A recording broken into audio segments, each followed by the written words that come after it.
Dubai में पाकिस्तानियों समेत गैर मुल्कियों की तकरीबन 400 अरब डॉलर्स की जायदादों का इंकशाफ। प्रॉपर्टी लीक्स के मुताबिक भारतीय पहले नंबर पर हैं। फहरिस्त में पाकिस्तानियों का दूसरा नंबर है, जिनकी जायदादों की मालियत 11 अरब डॉलर तक है। कंपनीज के नाम पर खरीदी गई जायदादें और कमर्शियल इलाकों में आने वाली जायदादें रिपोर्ट के तज्ज़िये का हिस्सा नहीं। उनमें से अक्सर प्रॉपर्टीज पाकिस्तान में डिक्लेयर्ड भी हैं।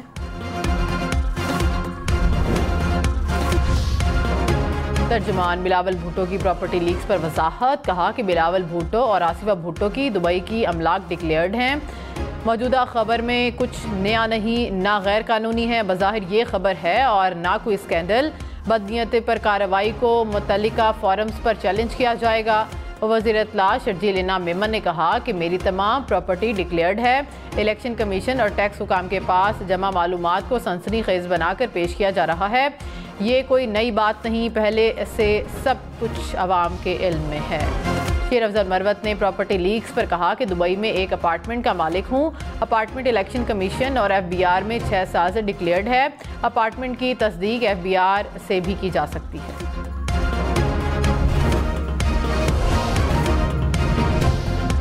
जुलाई में बिजली 5 से 7 रुपए तक महंगी करने की तजवीज़ ज़ेर गौर। हुकाम की IMF को ब्रीफिंग। कहा कि गर्दिशी कर्जा हदफ से 80 से 100% ज़्यादा है। बिजली की कीमत बढ़ाने से भी गर्दिशी कर्जे को कम नहीं किया जा सकेगा। IMF ने 200 यूनिट वाले सारफीन पर बोझ डालकर इंडस्ट्रियल सारफीन की बिजली सस्ती करने की तजवीज़ मुस्तरद कर दी। कीमतों में इजाफे से मुतालिक मज़ीद तफसीलात तलब।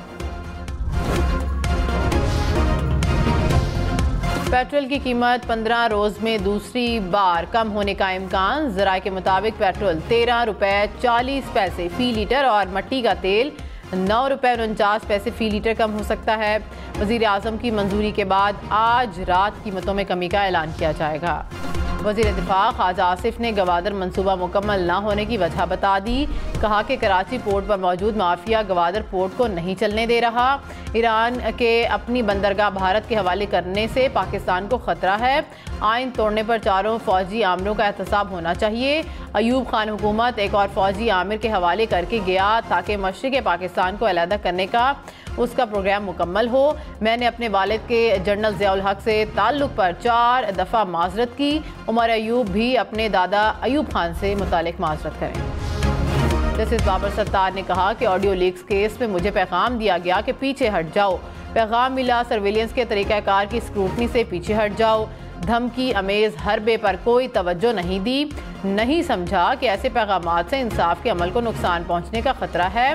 जस्टिस बाबर सत्तार का chief justice Islamabad high court को ख़त। कहा कि बदनीयती पर मबनी मुहिम का फोकस अदालती कार्रवाई को मुतासिर करना है।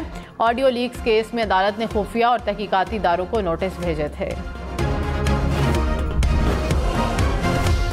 अटॉर्नी जनरल की अदलिया के मामलात में मुदाखलत की नफ़ी। मंसूर ऐवान ने कहा कि इस्लामाबाद हाई कोर्ट के जज के ख़त के मंदरजात सोशल मीडिया पर आए। तासुर दिया गया इस्लामाबाद हाई कोर्ट में मुदाखलत हो रही है। सिक्योरिटी इस्टेब्लिशमेंट के किसी ऑफिसर ने बराह रास्त राब्ता नहीं किया। अटॉर्नी जनरल ऑफिस के जरिए सर्वेलेंस पर इन कैमरा ब्रीफिंग की दरख्वास्त की गई ताकि हसास मालूमात बाहर ना जाएं। हुकूमत और कोई रियासती इदारा अदलिया के काम में मुदाखलत नहीं कर सकता और ना ही करता है। शायद ये समझा गया कि केस का फैसला एक रुख पर करने का कहा गया। ऐसा बिल्कुल नहीं। जज साहब ने खुद लिखा पैगाम इंसाफ के हसूल में मुदाखलत नहीं था। वज़ीर कानून आज़म नज़ीर तारड़ ने कहा कि अटॉर्नी जनरल ऑफिस के हसास मामलात पर इन कैमरा समात रुझा तरीका है। आज़ाद अदलिया मुल्क को आगे लेकर जाती है। मुआशी दहशतगर्दी और फितनाबाजी के चैलेंजेस का सामना है। इदारों को स्पेस रखनी चाहिए। अदालतें फ़ैसला करें कानून साजी कैसे होनी चाहिए। अदालतें फ़ैसला करें तकर्रियाँ कैसे हों। अदालतें फ़ैसला करें ख़ारजा पॉलिसी और अंदरूनी सिक्योरिटी पॉलिसी क्या होगी। तो ना ये कानून की मंशा है और ना ही ऐसे मुल्क चलते हैं। वफाकी वज़ीर इत्तलात अताउल्लाह तारड़ ने कहा कि खतूत लिखने की रिवायत अब ख़त्म होनी चाहिए। अगर आपको तहफ़्फ़ुज़ात थे तो आप अटॉर्नी जनरल से कहते कि मुझे पैगाम मत दो। ये क्या बात हुई कि आप पैगाम सुन लें उसके बाद ख़त लिख दें। मैं चाहता हूँ बहास आराई ख़त्म हो, लेकिन आए दिन खतूत लिखे जाएंगे तो मामला तसादुम की तरफ जाएंगे। साबिक चेयरमैन पीटीआई नैब तरामीम केस में कल अदालत तलब, सुप्रीम कोर्ट का वीडियो लिंक के जरिए पेश करने का हुक्म। नैब तरामीम केस का रिकॉर्ड, साबिक चेयरमैन को डयाला जेल पहुंचाने की हिदायत। जस्टिस अतर मिनल्ला ने कहा कि दरख्वास्त गुजार ज़ाती हैसियत में पेश होना चाहते हैं तो कैसे रोका जा सकता है। चीफ जस्टिस ने कहा कि साबिक चेयरमैन पीटीआई फरीक हैं, उनकी नुमाइंदगी होनी चाहिए। अदालत में पेशी को किसी और मकसद के लिए इस्तेमाल करना है तो उसका भी जायज़ा लेंगे। ये मामला ज़ाती हकूक़ का नहीं बल्कि कानून में तरामीम का है। ज़ाती मामला होता तो ज़रूर पेश होते। विफाक और पंजाब हुकूमत को वीडियो लिंक हाज़िरी के इंतज़ामात मुकम्मल करने की हिदायत।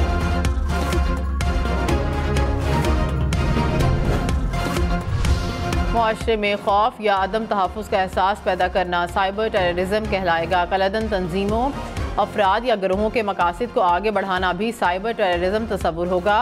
साइबर टेररिज्म के case national cyber crime investigation agency के पास जाएंगे। वफाकी हुकूमत ने पीका एक्ट में तरमीम के मुसव्वदे को हतमी शक्ल दे दी। ज़राए के मुताबिक साइबर क्राइम के सेक्शन 8 की सज़ाएँ 3 साल से बढ़ाकर 7 साल कर दी गई। नफरत अंगेज तकारीर के शिक को सेक्शन में तब्दील करने की तजवीज़।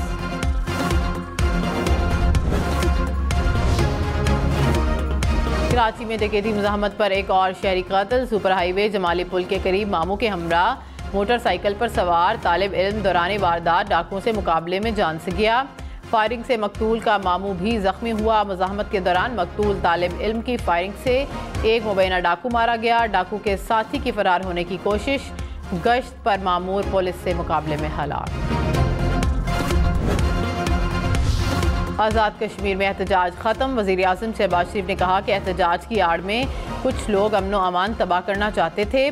आज़ाद कश्मीर की हुकूमत ने तहम्मुल से काम लिया। अफसोस है एहतजाज में इंसानी जानें गईं। कश्मीर पाकिस्तान की शहरग है। अमन व अमान की सूरत हाल अवलीन तरजीह है। हमें मिल बैठ कर मामलात को तय करने की कोशिश को फ़रोग़ देना चाहिए। आज़ाद कश्मीर के अवाम से मिलने जाऊँगा।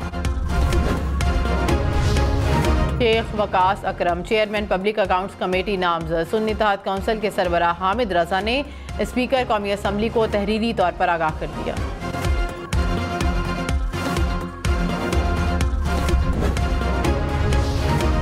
वफाकी काबीना ने तोशाखाना तहाइफ के कवानीन में तरामीम की मंजूरी दे दी। तहाइफ लेने वाले अपने पास ना रखे तो इदारे के हाथे में रखे जाएंगे।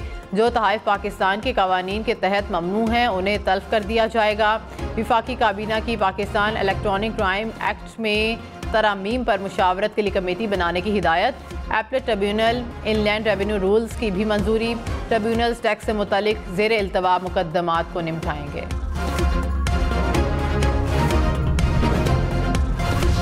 वज़ीर आज़म शहबाज शरीफ से JUI रहनुमा मौलाना अब्दुल गफूर हैदरी की मुलाकात। मुल्क की मजमूई सियासी सूरत हाल पर बातचीत। वज़ीर आज़म ने कहा कि मुल्क को दरपेश मसाइल को हल करना चाहते हैं। मईशत को पटड़ी पर डालने के लिए तमाम सियासी कुव्वतों को साथ लेकर चलना चाहते हैं। वज़ीर दाखिला मोहसिन नकवी ने कहा कि अहलिया के नाम दुबई में खरीदी जायदाद डिक्लेयर्ड है। जायदाद टैक्स गोशवारे में जाहिर की। 1 साल पहले जायदाद को फ़रोख्त कर दिया था। सेनेटर फैसल वावडा ने कहा कि मेरी प्रॉपर्टी डिक्लेयर्ड है। ये जानबूझकर किसी की पगड़ी उछालने की कोशिश है। साबिक army chief general retired Qamar Javed Bajwa के बेटे अली इकबाल बाजवा का दुबई लीक्स पर रद्द-ए-अमल आ गया। कहा कि दुबई में अपार्टमेंट का मालिक हूँ। फरवरी 2020 में बड़े भाई से ख़रीदा था। अपार्टमेंट गोशवारों में जाहिर कर रखा है। फ्लैट बैंक से लीज पर लिया था। कराची के मुख्तलिफ इलाकों में 72 घंटे पानी की सप्लाई बंद रहेगी। घारो पंपिंग स्टेशन पर नए बरकी आलात की तनसीब का काम 19 मई तक मुकम्मल होगा। तर्जुमान वाटर बोर्ड के मुताबिक Gulshan Iqbal, Gulshan Jauhar, Shah Faisal colony, model colony, Saudabad, Malir cantt और एयरपोर्ट के अतराफ के इलाके मुतासिर होंगे। दुनिया में 2 बच्चों समेत 4 अफराद दरिया में डूब गए। 3 लाशें निकाल ली गईं। एक की तलाश। मरने वालों की उम्रें 12 से 33 साल के दरमियान है।